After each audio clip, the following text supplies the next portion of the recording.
خوشیوں کا مہینہ، آل محمد کے چاہنے والوں کے ہنسنے کا مہینہ، ہنس ہنس کے دشمنان علی کے منہ کو چڑھا رہا ہے اور اسرار جیسے کتوں کو بتا رہا ہے کہ رونے کی تمیز بھی ہمیں آتی ہے اور ہنسنے کا سلیقہ بھی ہمیں آتا ہے۔ ہم ہنستے ہیں تو موقع پر، روتے ہیں تو موقع پر۔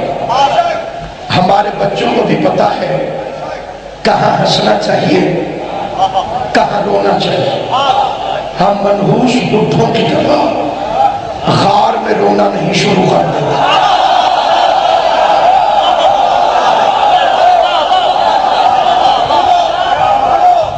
حالانکہ وقت جگانے کا ہے، لیکن میں مجلس میں جگاؤں گا نہیں۔ جو اپنے مقدر کی طرح جاگ رہا ہے اسے پتا ہے کہ دن ہے تیرا، یہ رات تیری ہے، عرش اعظم پہ بات تیری ہے، لوٹ آیا یہ ڈوبتا سورج، یا علی کائنات تیری ہے۔ دن کا مالک بھی حسین ہے، رات کا مالک بھی حسین ہے۔ حسین کا ذکر نہ موسم کا پابند ہے، نہ وقت کا پابند ہے، نہ جگہ کا پابند ہے۔ ہم جہاں چاہیں، جس وقت چاہیں، اپنے مولا کی مجلس بھی کر سکتے ہیں، اپنے مولا کا جشن بھی منا سکتے ہیں۔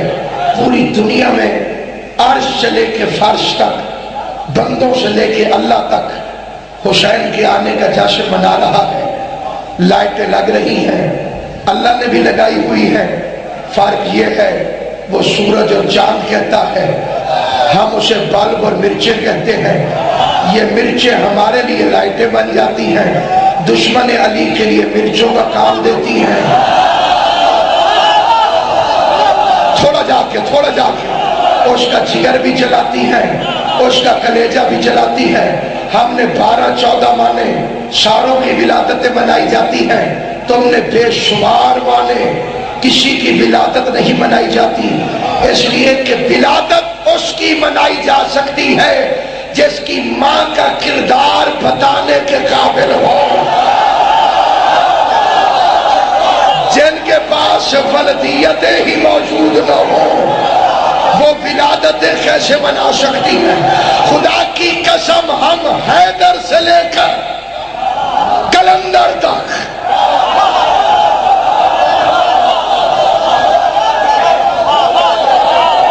حیدر سے لے کر کلندر تک جس کا چاہے جشن منا سکتے ہیں۔ پورا کا پورا گھر جن کے لیے درود خلق ہوا، وہ عزت مآب گھر جس نے اللہ کے گھر کو آباد کیا۔ ایک ایک فرد فرید ہے، ایک ایک ہستی عرش کی زینت ہے۔ سید زادے کی آمد پہ مل کے صلوات پڑھیں محمد و آل محمد۔ درود ایسے پڑھو جیسے آل محمد لائق کے درود ہیں۔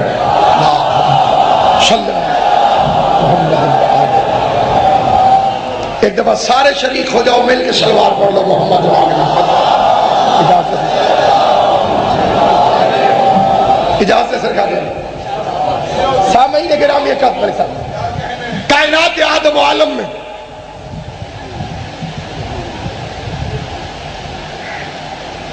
یہ بات روز روشن کی طرح عیاں ہے کہ قرآن کے پاس یہ طاقت ہے کہ اگر یہ چاہے تو کسی کے بیٹے کو اس کی بلدیت سے خارج کر سکتا ہے۔ بڑی مختصر اور نپی تلی گفتگو کرنا چاہتا ہوں۔ علامہ صاحب قبلہ، قرآن مجید کے پاس یہ طاقت ہے کہ اگر یہ چاہے تو کسی کو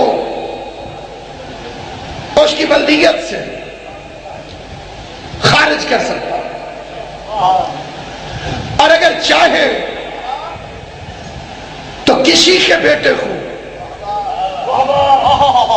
کسی کا بیٹا کہہ سکتا ہے. مثلا اس نے علی کے بیٹوں کو محمد کا بیٹا کہا.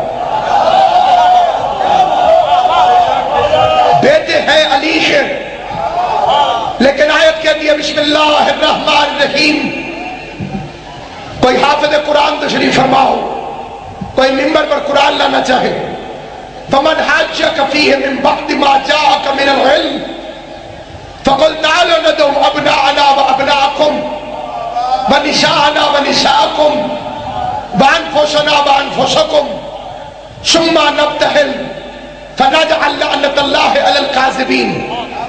میرے حبیب اگر یہ کافر نہیں مانتے تو ان سے کہتے تم اپنے بیٹے لاؤ، ہم اپنے بیٹے لائیں گے. بیٹے تھے علی کے. انصاف چاہتا ہوں، پڑھے لکھے حضرات کی توجہ چاہتا ہوں. جو رات کے اس وقت با مقصد جاگ رہا ہے، جو رات کے اس وقت عظیم پوری رات عبادت کرتا رہا ہے اور آج صبح نے اس کی عبادت کو دن اور رات میں یکساں تقسیم کر دیا ہے. سامعین گرامی، صاحبان عقل و دانش کی توجہ چاہتا ہوں. نتیجہ ایک دینا چاہتا ہوں لیکن توجہ زیادہ چاہتا ہوں. اللہ نے حیدر کرار کے بیٹوں نبی کے بیٹے قرآن میں کہتے ہیں، اور نوح کے بیٹے کو ولدیت سے خارج کر دیا. تھا نبی کا بیٹا، جرم کیا کیا؟ نبی کو چھوڑ کر پہاڑ پر چڑھ گیا.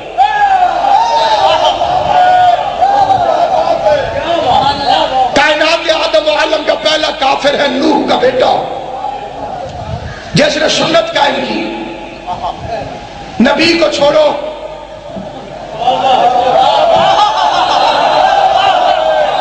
پہاڑ پہ چڑھو. اب جدھر آپ کا ذہن گیا ہے میں ان کے نام نہیں لوں گا. عاشقوں سے گزارش ہے کہ دودھ کی نہریں کھود دیتے ہیں عاشق. دو کتابیں کھول کے پڑھ، نبی کو چھوڑ کے بھاگا کون؟ میں اس لیے نہیں بتاؤں گا کہ نام کنفرم ہے، ولدیت مشکوک ہے. اس لیے کہ جو نبی کو چھوڑ کے چلا جائے اس سے ہمارا کیا واسطہ؟ یہ چھوڑ کر گیا کیوں؟ اس کی اماں ٹھیک نہیں. نبی کو چھوڑنے والوں کی مائیں ٹھیک نہیں ہوتی ہیں. اس کی ماں کا نام تھا رابعہ. تفسیر انوار النجف میں یہ نام لکھا ہوا ہے. تربیت اس کی غلط تھی، تربیت اس نے ٹھیک نہیں کی، کیونکہ نبی پر شک کرتی تھی ماں. اگر ماں نبی پہ شک کرتی ہو تو بیٹے کے پاس یقین نہیں آ سکتا. ماں نے بیٹے کو سبق یہی پڑھایا تھا کہ یہ کچھ نہیں کر سکتا، یہ حجت نہیں ہے، سارے پیسے کشتی میں لگا دیتا ہے. جو کمائی آئی کشتی میں لگا دیا. اور بیٹے کو کہتا تھا، کہتی تھی دریاؤں میں پانی نہیں، ندیاں سوکھی ہوئی ہیں، ہر طرف ریت ہے، بڈھا کشتی بنا رہا ہے، یہ کشتی کہاں چلائے گا؟ یہ تھی منافق اور ایک تھی مومنہ. وہ بڑھیا تھی، نبی کی رشتہ دار بھی نہیں تھی، روز آ کے نیچے بیٹھتی تھی گٹھڑی اٹھائے ہوئے. نبی کشتی بنا رہا اور یہ نیچے بیٹھی ہوئی. کب چلے؟ پتہ اسے بھی تھا کہ نہریں خشک ہیں، لیکن اسے حجت کے اختیار میں شک نہیں تھا.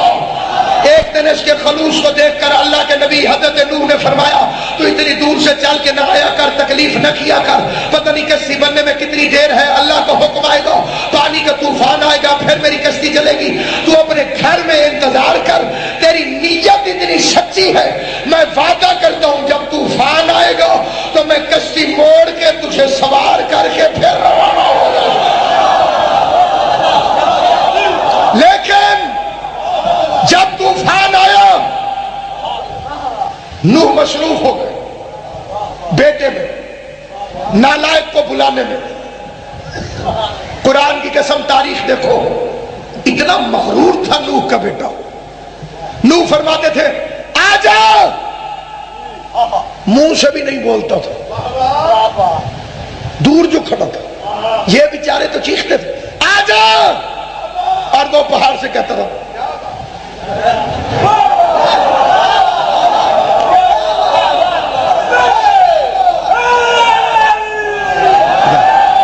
چلو سر تو ہلائی رکھا ہی تھوڑی دور تک۔ اپنے طاقت کا ثبوت توحید بلند کر کے اگلے پچھلے نعرہ حیدری آ جا، مانیا اس نبی کو مصروف کر دیا۔ پانی پہاڑ سے اونچا چلا، کشتی پانی کی موجوں میں روانہ ہو گئی۔ 6 مہینے تک نبی کشتی میں بیٹھا رہا۔ 6 مہینے کے بعد کشتی گرداب میں پھنسی۔ نعت علی کا ورد کر کے نوح نے اپنی کشتی کو بچایا۔ کوہ جودی پر نجف اشرف میں نوح کی کشتی کو قرار آیا۔ پہلے پانی اترا، پھر کشتی اتری، پھر نبی اترا۔ پہلے پانی اترا، جاگو نیاز حسین، پہلے پانی اترا، پھر کشتی اتری، پھر نبی اترا۔ نبی نے اترنے کے بعد جو قدم بڑھیا یاد آئی، اوہ ہو پتہ نہیں بڑھیا کے ساتھ کیا ہوا ہوگا، پانی میں بہ گئی ہوگی۔ لیکن جب 6 مہینے کے بعد اللہ کا نبی بڑھیا کے علاقے سے گزرا، دیکھ کر حیران ہو گیا۔ جھونپڑی کھڑی ہے، چولہے میں آگ جل رہی ہے، چولہے پہ توا پڑا ہے، بڑھیا روٹیاں پکا رہی ہے۔ قرآن کی قسم ایمان میں کوئی اتنی سچی تھی، نبی کو آتا دیکھا، تبے والی تبے میں چھوڑی، کٹھڑی اٹھا کے دوڑی، چلے جیو سلامت رہو، آباد و شاد رہو، امام حسین تمہیں سلامت رہے۔ دیکھ کے کہہ دیا چلے۔ نبی نے کہا کدھر؟ کہنے لگی وہ طوفان، وہ کشتی۔ حضرت نوح نے فرمایا طوفان آ کے چلا بھی گیا، طوفان آ کے دیکھنا میری طرف، جو علی کی ولایت لے کر، رات کی جگارے کو لے کر محبت علی میں تشریف فرما ہو۔ علی کی محبت فائدہ کیا دیتی ہے؟ آواز دے کے کہتی ہے تیری عزت کی قسم، طوفان آیا بھی چلا بھی گیا۔ بڑھیا پلٹ کے کہتی ہے تیری نبوت کی قسم، نہ مجھے پتا چلا نہ میری جھونپڑی کو پتا چلا۔ علی ولی اللہ پر قیامت آ کے گزر جائے گی، تجھے پتہ ہی نہیں چلے گا کب پہاڑ ٹوٹے، کب سورج گرا، کب سمندر میں ڈوبا۔ علی کی ولایت کا اقرار کر۔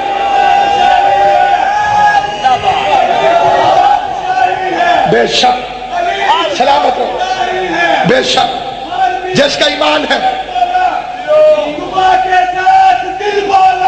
علیم علیم علیم۔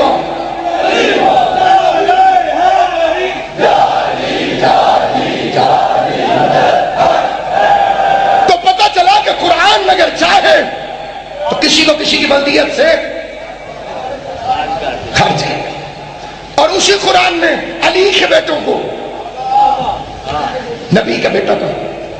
زیارت میں کیا پڑھتے ہو؟ السلام علیکم جبنا، اے رسول کے بیٹوں، تم پر ہمارا پتہ چلا کہ بیٹے نبی کے، جب بیٹے نبی کے تو علی کے گھر کیوں پیدا ہوئے؟ توجہ چاہتا ہوں، دیکھیے بڑی مشکل بات میں آپ کی خدمت میں عرض کرنا چاہتا ہوں۔ بیٹے نبی کے تھے، علی کے گھر کیوں پیدا ہوئے؟ دیکھیے پروٹوکول کا تقاضا یہ تھا کہ نبی کے بیٹے، ٹیکنیکل مجبوری تھی کہ علی کے گھر پیدا ہو۔ اب وہ ٹیکنیکل مجبوری سن لیجیے۔ ابراہیم نبی ہے، ان کا بیٹا بھی نبی ہے۔ یعقوب نبی ہے، ان کا بیٹا بھی نبی ہے۔ داؤد نبی ہے، ان کا بیٹا بھی نبی ہے۔ اب اگر اللہ محمد کے گھر بیٹے پیدا کرے تو نبی بنانا پڑے گا۔ تو اللہ میاں بنا دے نبی حسن حسین کو، کیا کمی ہے انہیں؟ نبیوں سے افضل تو ہے، نبی بنا دے۔ جواب آیا ملک صاحب، نبوت کے فنکشنز ختم ہو گئے. جعفر اب نبوت والے عہدے کی ضرورت نہیں رہی. کیوں؟ نبی کا کام ہوتا ہے خبر پہنچانا، اور آسمانوں پہ علی ولی اللہ کے بعد کوئی خبر نہیں تھی. آخری خبر تھی علی کی ولایت. اس کے بعد نہ کوئی خبر ہے نہ عہدہ نبوت کی ضرورت ہے. تو کیونکہ نبوت ختم کرنی تھی مصطفیٰ پر، اللہ نے اس لیے نبی کے بیٹے علی کے گھر پیدا کیے. یہ فکرہ سمجھ میں آئے گا تو اگلا فکرہ اس کو نہیں. کیونکہ نبوت ختم کرنی تھی محمد مصطفیٰ پر، اس لیے اللہ نے نبی کے بیٹے علی کے گھر پیدا کیے. ادھر پیدا کرتا تو نبی بنانا پڑتا. عباس بھی اصل میں فاطمہ کا بیٹا ہے، یہاں پیدا ہوتا تو امام بنانا پڑتا.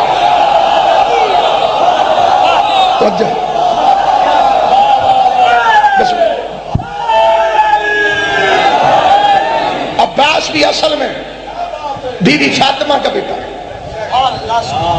یہاں پیدا ہوتا امام بنانا پڑتا. دارین قربان تیری عزتوں پر، دارین قربان تیری وفاؤں پر. عظیم مصائب خان سید زادہ آخر میں آپ حضرات کے سامنے مجلس پڑھنے کے لیے تشریف فرما ہے، اور میری منت ہے کسی کو اگر کوئی بہت مجبوری نہ ہو تو جنازہ چھوڑ کے نہ جانا.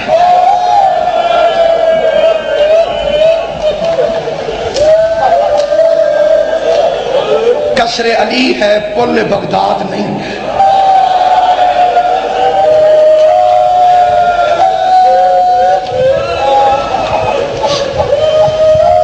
جتنے جس کے وارث اتنے رونے والے. 19 بہنیں اس کی آئی ہوئی ہوں گی، اور کسی ایک وطن سے نہیں، کیونکہ ایک وطن میں تو اس کی بیٹیاں ہیں ہی نہیں. ایک وطن کیا 2 بیٹیاں بھی اکٹھی نہیں. سید زادہ آپ کو غریب بغداد کے مصائب سنائے گا.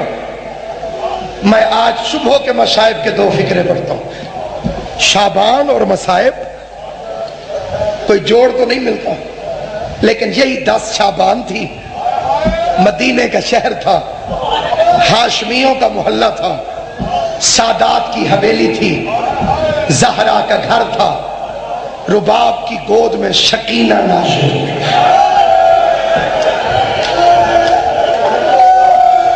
زیادہ طویل نہیں، یہ بی بی سکینہ کی ولادت کا وقت ہے. کوئی اتنا رویا حسین، زینب کو چپ کروانا پڑا. رو کے کہتی ہے حسین اللہ شریفوں کو بیٹیاں دیتا ہے. اجرکم علی اللہ، مولا تمہیں کوئی غم نہ دے سوائے غم حسین. کوئی کہہ سکتا ہے یہ رات کا تھکا ہوا مجمع ہے، جناب سیدہ تمہیں کوئی غم نہ دے سوائے غم حسین کے. اتنا رویا حسین سکینہ کو گود میں اٹھا کے. غالباً یہی وقت ہوگا کہ حسین رو رہے تھے. زینب رو کے فرماتے ہیں حسین اللہ شریفوں کو بیٹیاں دیتا ہے. اتنا کیوں روتے ہو؟ خطیب آل محمد علامہ سید اظہر حسن زیدی آل اللہ مقامہ کا فکرہ پڑھنا چاہتا ہوں. اور نجف شاہ جی زیدی صاحب فرماتے تھے ایسے سکینہ کو اٹھایا حسین نے، کافی دیر چپ کر کے دیکھتا رہا، پھر بے تحاشا رویا. اور رو کے حسین نے ایک بات کی ہے، پورا دن اس بات کو یاد کر کے جب آنسو آئے حسین سے خیرات مانگ لینا. ایسے رو کر حسین پہلے چپ رہا. حسین جسے منظر سمجھ میں آئے گا، رونا نہ آئے ہائے کر دینا. پہلے چپ رہا حسین، پھر تھوڑی دیر بعد چیخیں مار کے رویا. زیدی صاحب فرماتے تھے رو کے فرمانے لگا سکینہ ضرور پیدا ہونا تو. جسے سمجھ آئے میرا فکرہ، اور مولا تیری بیٹی کو صحت عطا فرمائے. جو دعا لے کے بیٹھے ہو، حسین کی پاک ماں کسی کو خالی واپس نہ بھیجے. علی اصغر کی بہن تم رونے والوں کو دنیا کے کسی غم میں نہ رونے دے. جھولیاں پھیلا کے میں خود طلبگار ہوں، دعائیں مانگتے ہوئے یہ فکرہ سننا، جسے رونا نہ ہے منت کر دوں، ہائے کر دینا، طویل مسائل میں نے پڑھنا کوئی نہیں۔ ادھر حسین رویا، امام حسین تیری زندگی کر، ایسے یہ فکرے جو تیرے مرشد حسین نے فرمائے ہیں۔ زینب رو کے فرماتی ہے حسین اللہ شریفوں کو بیٹیاں دیتا ہے، بیٹی کے آنے پہ اتنے رونے کی وجہ کیا ہے؟ رو کے حسین کہتے ہیں اس کی عمر تھوڑی ہے دکھ زیادہ۔ سینے پہ ہاتھ مارنا جو ماتم کو عبادت سمجھتا ہے، اس کی عمر تھوڑی ہے دکھ زیادہ ہے۔ اگر اجازت ہو مولا کے عزادار، اگر اجازت ہو جو بندہ جاگ رہا ہے، جو پرشے کی نیت کر کے بیٹھو میری ماں بہنوں بیٹیوں، اگر اجازت ہو تمہیں بی بی سکینہ کی عمر بتاؤں، 10 شعبان 57 ہجری جمعے کے دن حسین کے گھر میں سکینہ آئی۔ 10 شعبان 58 ہجری سکینہ کی عمر 1 سال، 10 شعبان 59 ہجری سکینہ کی عمر 2 سال، 10 شعبان 7 ہجری سکینہ کی عمر 3 سال، 10 رمضان 7 ہجری 3 سال 1 مہینے، 10 شوال 7 ہجری 3 سال 2 مہینے، 10 ذیقعد 7 ہجری 3 سال 3 مہینے، 10 ذی الحج 7 ہجری 3 سال 4 مہینے۔ جس کا پتھر کا دل نہیں ہے 10 محرم 61 ہجری 3 سال 5 مہینے کچھ گھنٹے کی تھی سکینہ جب کربلا کے میدان میں شبیر کو ڈھونڈنے کے لیے ادھر سکینہ باہر نکلی، بے غیرت نے تماچا مارا، سکینہ میں گری، طرف کے سکینہ اٹھی رو کے کہتی ہے شامی شامی شامی تماچے اور مار لے، لیکن اتنا بتا میرا بابا حسین کہاں ہے؟ جتنے تماچے تیرا دل کرے اتنے تماچے مار لے، لیکن مجھے بتا دے میرا بابا حسین کہاں ہے؟ ظالم سے پوچھا، سکینہ آگے بڑھی، ایک ظالم کا دامن ہلایا، کہتی ہے یا شیخ حل رہیتا ابھی، کیا تو نے میرے بابا کو دیکھا ہے؟ 3.5 سال کی بچی جن کا پتھر کا دل نہیں، دیکھنا میری طرف، ماتم تیری اپنی قسمت،